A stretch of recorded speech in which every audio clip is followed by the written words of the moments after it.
itu adalah kelompok kupu-kupu marah. Jadi ada perbedaan di sini. P itu kan misi gereja. Kan pada penobatan kolonial tidak terlepas bahwa sebenarnya misi gereja kan tidak terlepas dari kolonial. Banyak misi-misi gereja masih ada, misi gereja dari masa kolonial yang masih dipakai hingga saat ini. Dan D, tubuh ini adalah dialog, sehingga terjadinya dialog antara B dan D ini, sehingga melihat konteks sosial yang ada di sekitar gereja. Dan juga K ini sehingga menimbulkan keadilan bagi semua jemaat gereja. Itu semua masyarakat. Jadi PDK yang kita pakai. Yang kedua ini yang mau kita tawarkan adalah aksi. Jadi gereja kadang-kadang hanya memberikan misi, tetapi pada kenyataannya tidak ada aksi dalam misi tersebut. Sehingga perlu dari gereja dan juga jemaat perlu adanya aksi sehingga menciptakan peace, perdamaian abadi.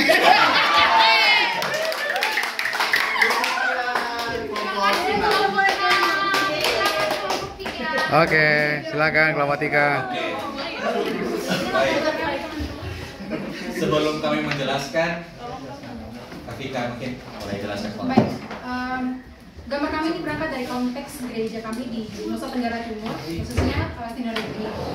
Salah satu gereja asal jemaat kami itu, kalau tadi teman-teman mengatakan bahwa banyak gereja yang punya misi tapi kurang aksi, kami berangkat dari gereja yang sudah melakukan aksi. Dan aksinya itu benar-benar berakar kepada jemaat dengan memberdayakan ekonomi jemaat, dengan menggunakan semua aset yang bisa, semua aset gereja yang bisa dimanfaatkan oleh jemaat, khususnya tanah dan pertanian. Nah, dari hasil diskusi kami dapat memvisualkan itu dalam bentuk pohon seperti ini. Memang dalam perkembangan gereja kami di Gemit, memang secara finansial, secara ekonomi memang belum bertumbuh secara begitu besar. Namun dari yang seperti yang tadi Kak Vika jelaskan bahwa program-program yang gereja sasarkan di sini, yang khususnya di konteks gerejanya, kembali kepada jemaat, yang dimana setiap pemberdayaan, setiap hasil dari kerja jemaat itu yang menggunakan aset gereja dikembalikan kepada jemaat, yang tujuannya yaitu adalah untuk pemberdayaan ekonomi mereka. Oleh karena itu, yang kami di sini lihat bahwa pohon ini kalau teman-teman lihat agak sedikit aneh. Akarnya di sini cukup lebih besar dibandingkan daripada daun yang ada di atas. Yang maksud kami di sini adalah akar ini nih maksud dari bagaimana gereja itu peduli dengan ekonomi jemaat, yang bagaimana mau menguatkan fondasi yang ada dalam jemaat tersebut, yaitu ekonomi mereka. Yang dimana ketika akar ini sudah kuat dan pohon ini sudah tumbuh lebih besar dan begitu lebat, dengan sendirinya, dengan harapannya, memang di sini kelihatan daunnya masih sedikit, tapi nanti pada saatnya daunnya akan semakin lebat dan buahnya semakin luar biasa.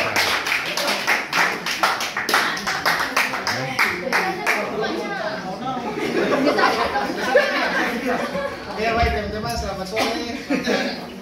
Di sini kita menggambarkan suatu gereja yang tertutup, terkunci. Ini penjaranya, ini penjaranya. Ya ini penjara, ini gereja. Di sini ada kasus yang nanti dijelaskan oleh teman saya, kasus dari gereja di Gemit. Kemudian gambarnya ada sebuah dialog antara agama, nanti pada jelaskan lebih spesifik.